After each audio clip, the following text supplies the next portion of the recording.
Однако, несмотря на усилия подавляющего большинства членов Совета Безопасности, все предложенные проекты были заблокированы Вашингтоном, который вместо оказания содействия гражданским лицам массированно снабжает Израиль всеми видами вооружений, от которых в итоге гибнут мирные палестинцы. К настоящему моменту уже для всех должно было стать очевидным, что пробуксовка коллективных усилий в рамках ООН вызвана не какими-то объективными институциональными проблемами, а исключительно твердолобыми и эгоистичными амбициями американского руководства. Не будет преувеличением сказать, что в мире сложился консенсус насчет необходимости немедленного гуманитарного прекращения огня в Газе. Единственное государство, помимо Израиля, которое этому противится, противопоставляя себя всему международному сообществу, это Соединенные Штаты. 只有停火才能避免更大的平民，包括人质伤亡。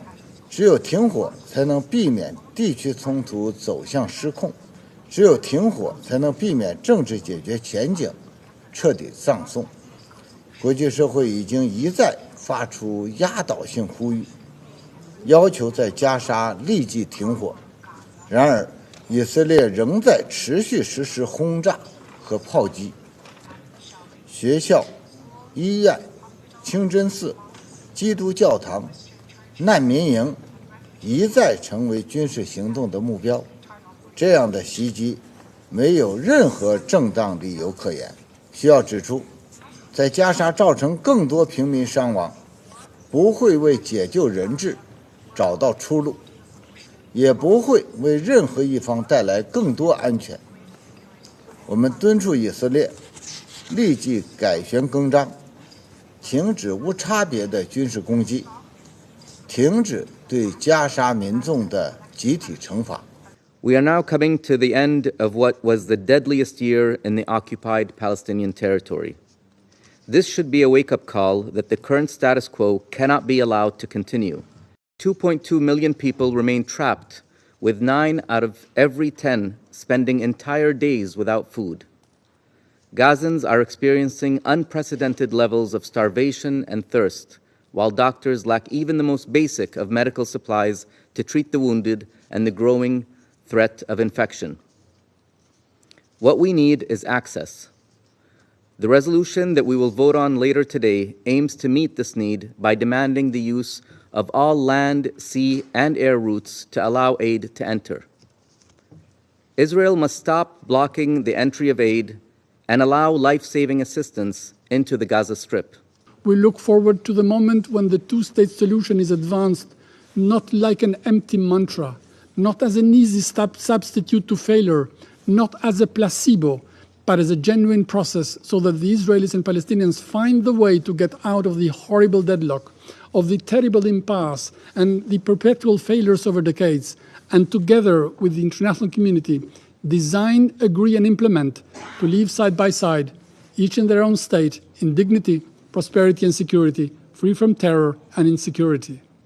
If not, even if this Hamas is dismantled, its ideology will remain, and if it's not abandoned or eradicated, plans will remain dreams, dreams will be crushed, and the harsh and unforgiving reality will perpetuate, and it will be, unfortunately, only a matter of time until the next tragedy unfolds. We reiterate our call on Israel to immediately and completely stop all settlement activities in the occupied Palestinian territory. Nous appelons à une nouvelle trêve humanitaire immédiate, durable, qui doit conduire à un cessez-le-feu pérenne afin d'obtenir la libération de tous les otages encore détenus par le Hamas et d'apporter à la population de Gaza l'aide dont elle a besoin en urgence. The delivery of humanitarian aid in the Strip continues to face nearly insurmountable challenges.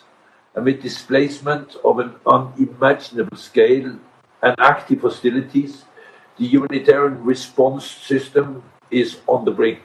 The magnitude of hostilities between Israel and Hamas and the scope of death and destruction in Gaza have been unprecedented and unbearable to witness. I unequivocally condemn the killing of civilians in Gaza, including women and children. I mourn the loss of every civilian, including 131 UN colleagues, the single largest loss of life in the history of the organization.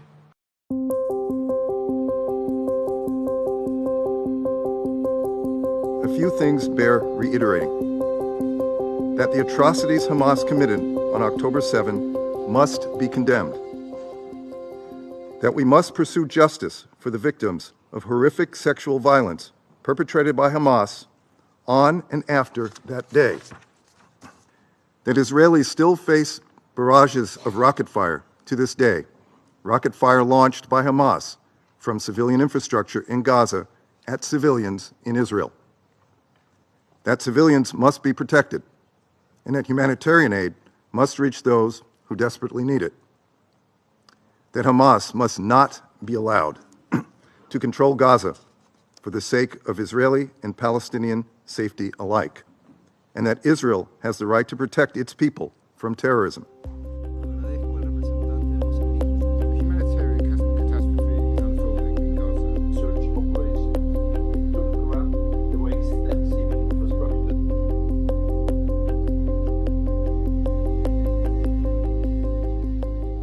We are always trying to get to a place where there's language that we agree with, that other Security Council members agree with. But right now, when we're in the middle of the negotiation process, I wouldn't want to speculate.